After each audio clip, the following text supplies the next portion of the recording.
Russia in 2016 was one of the most successful espionage attacks on the United States that I can remember, including being a student of espionage.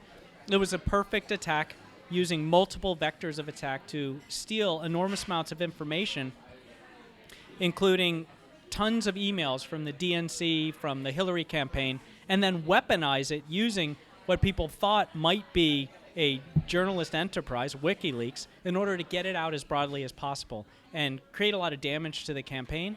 But more importantly, and we did an analysis of this at the cyber company that I work with, Carbon Black. We looked at an analysis of the 2016 attacks and what it really meant to Russia and what it meant to the U.S. And when we talked to a lot of people across the U.S., this massive survey, it turned out that after that attack, 1 in 4 people said they were not going to vote in the election because they were afraid that Russia could learn what their vote was going to be.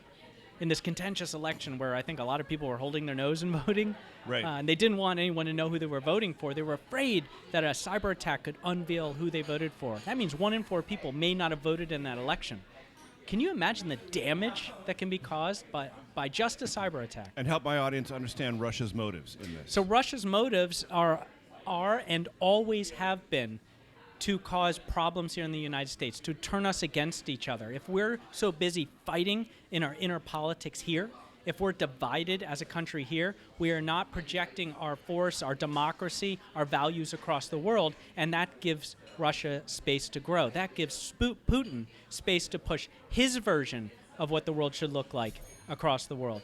If we're not looking outward, if we're not doing our job as Americans to bring democracy and our values to the world, then that helps Russia, and that is what he's trying to do.